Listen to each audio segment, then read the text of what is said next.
Lep pozdrav še z moje strani, jaz sem Rant Maja, prihajam z Inštituta Antona Trstenjaka in bom predstavila referat Hoja in drugo gibanje kot osnovni varovalni dejavnik zdravja v času množičnega staranja. Glavni avtor prispevka je izredni profesor dr. Jože Ramovš, ostali avtori smo pa tudi napisani naprej.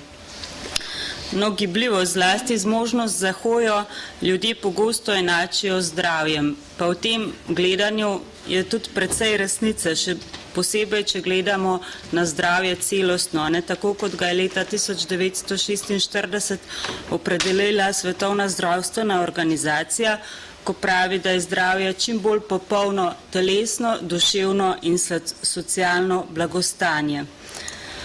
Pri govorjenju o gibljivosti imamo običajno pred očmi to telesno gibljivost in gibčnost.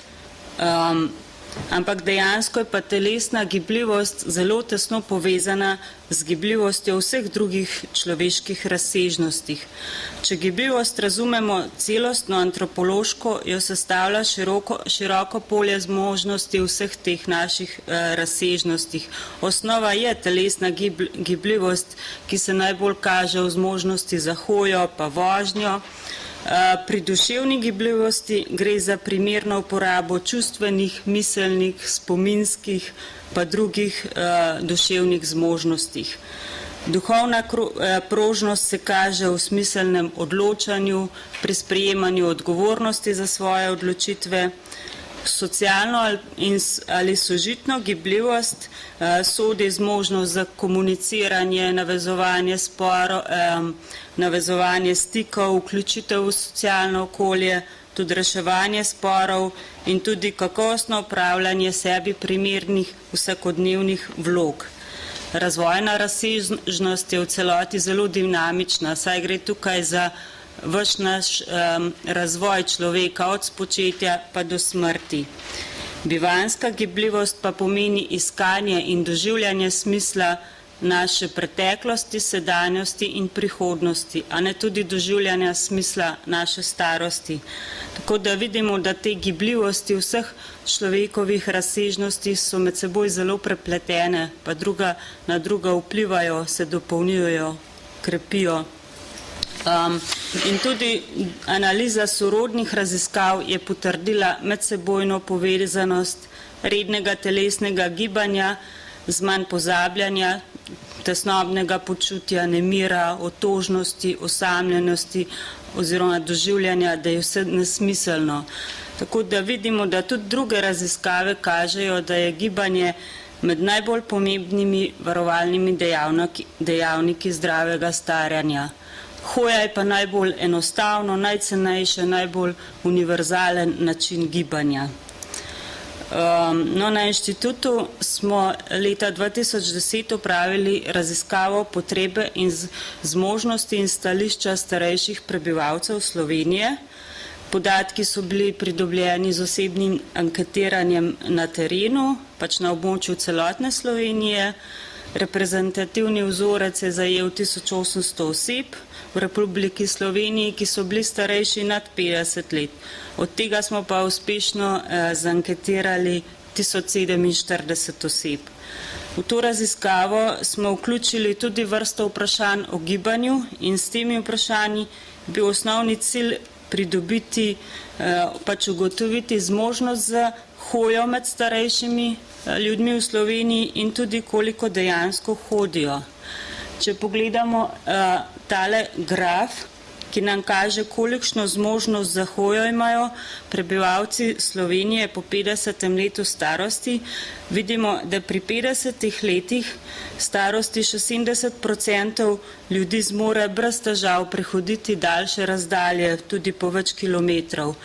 In do 60. leta ta zmožnost upade le tam približno za 5%. Do 70. leta pa še za nadaljnih 25%.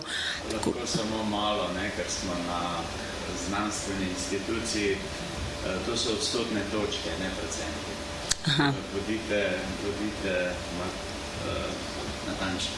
Ok. Ja, pri 80 letih jih pa to zmore šele slabih 10 odstotnih točk. Ja, Ne. pa lahko rekla. A tukaj pa 10%. Kadar je relativna razlika med 70 pa 60 Ja. odstotki, je to 10 odstotnih točk. Najbolj, kaj ste še delali? Psihologijo? Socialno delo. Ja, socialno delo, tam statistika ni doma gleda. Dobro, sej. Ja, mislim, da bojo razumela, ne, vsi.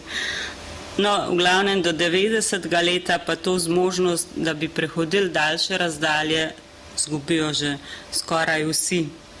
Ampak usporedno s tem, ko ljudem upada zmožnost hoditi na daljše razdalje, pa več hodijo na te krajše razdalje v okolici doma, tam do oddaljenosti 1 kilometra.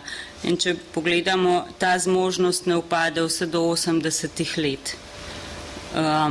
Te zadnje dve krivulji, ki pa kažeta sposobnost hoditi po stanovanju ali pa po neposrednji okolici doma, se pa dviguje vse do konca življenja.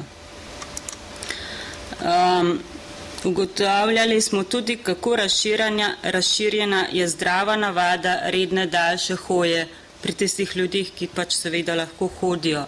In tisti, ki zmorejo brez težave prehoditi več kilometrov, so v zadnjem letu naredili povprečno 2,6 pohoda na teden, pa vsak pohod je trajal slabe 2 uri. Poleg teh namenskih daljših pohodov je pa tudi pomembna navada, ali človek po pravkih v okolici doma hodi peš ali se pelje z avtom. In to smo pa ugotavljali z vprašanjem, na kakšen način najpogosteje premostite razdaljo okrog 1 kilometra, ko morate po opravkih. In vidimo, da več kot 50% jih gre po teh opravkih še vedno peš.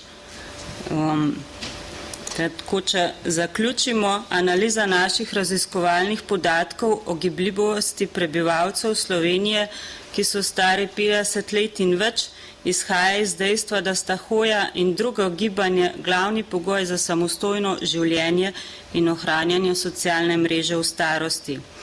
Če z rednim gibanjem in drugimi navadami zdravega življenja podaljšamo zmožnost samostojnega gibanja za nekaj let, pač s tem zelo dvignemo kakovost življenja tej starejši osebi.